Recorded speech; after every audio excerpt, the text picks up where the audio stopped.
2 Rois, chapitre 14.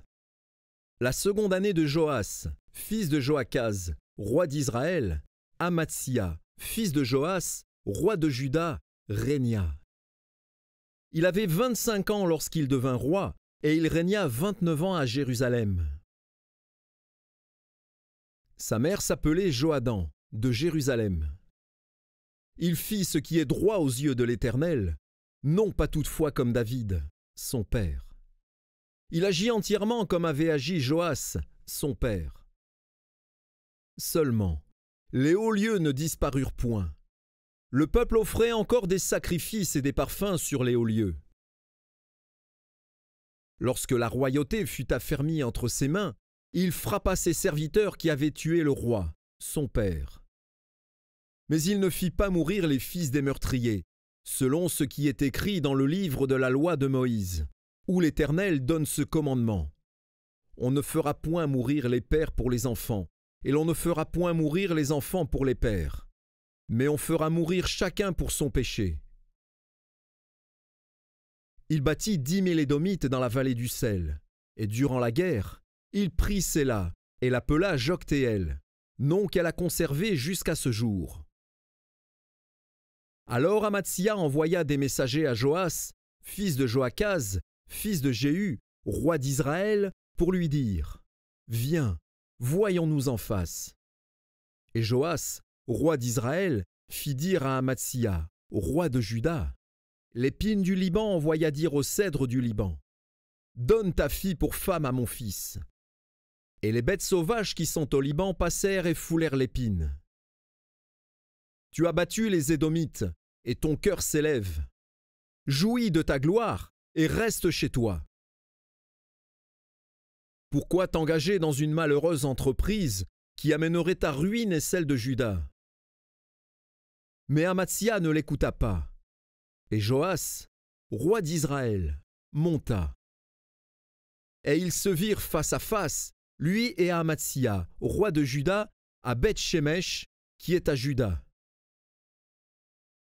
Juda fut battu par Israël, et chacun s'enfuit dans sa tente. Joas, roi d'Israël, prit à Beth-Shemesh Amatsia, roi de Juda, fils de Joas, fils d'Akazia. Il vint à Jérusalem, et fit une brèche de 400 coudées dans la muraille de Jérusalem, depuis la porte d'Éphraïm jusqu'à la porte de l'angle. Il prit tout l'or et l'argent et tous les vases qui se trouvaient dans la maison de l'Éternel et dans les trésors de la maison du roi. Il prit aussi des otages, et il retourna à Samarie. Le reste des actions de Joas, ce qu'il a fait, ses exploits, et la guerre qu'il eut avec Amatsia, roi de Juda, cela n'est-il pas écrit dans le livre des chroniques des rois d'Israël?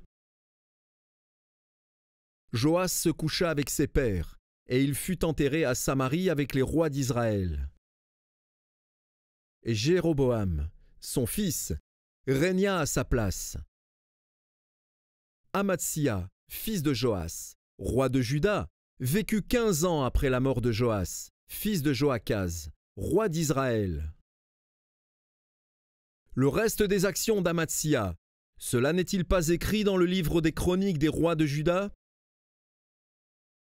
On forma contre lui une conspiration à Jérusalem, et il s'enfuit à Lachis. Mais on le poursuivit à Lachis, où on le fit mourir. On le transporta sur des chevaux, et il fut enterré à Jérusalem avec ses pères, dans la ville de David. Et tout le peuple de Juda prit Azaria, âgé de 16 ans, et l'établit roi à la place de son père Amatsia. Azaria rebâtit Élat et la fit rentrer sous la puissance de Juda, après que le roi fut couché avec ses pères. La 15e année d'Amatsia, fils de Joas, roi de Juda, Jéroboam, fils de Joas, roi d'Israël, régna à Samarie. Il régna 41 ans. Il fit ce qui est mal aux yeux de l'Éternel. Il ne se détourna d'aucun des péchés de Jéroboam, fils de Nébat, qui avait fait pécher Israël. Il rétablit les limites d'Israël depuis l'entrée de Hamath jusqu'à la mer de la Plaine, selon la parole que l'Éternel, le Dieu d'Israël, avait prononcée par son serviteur Jonas, le prophète, fils d'Amithaï, de Gath-Hépher. Car l'Éternel vit l'affliction d'Israël à son comble et l'extrémité à laquelle se trouvaient réduits esclaves et hommes libres, sans qu'il y eût personne pour venir au secours d'Israël. Or l'Éternel n'avait point résolu d'effacer le nom d'Israël de dessous les cieux, et il les délivra par Jéroboam, fils de Joas. Le reste des actions de Jéroboam, tout ce qu'il a fait, ses exploits à la guerre, et comment il fit rentrer sous la puissance d'Israël Damas et Hamath qui avaient appartenu à Juda, cela n'est-il pas écrit dans le livre des chroniques des rois d'Israël?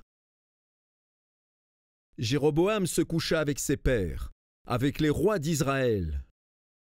Et Zacharie, son fils, régna à sa place.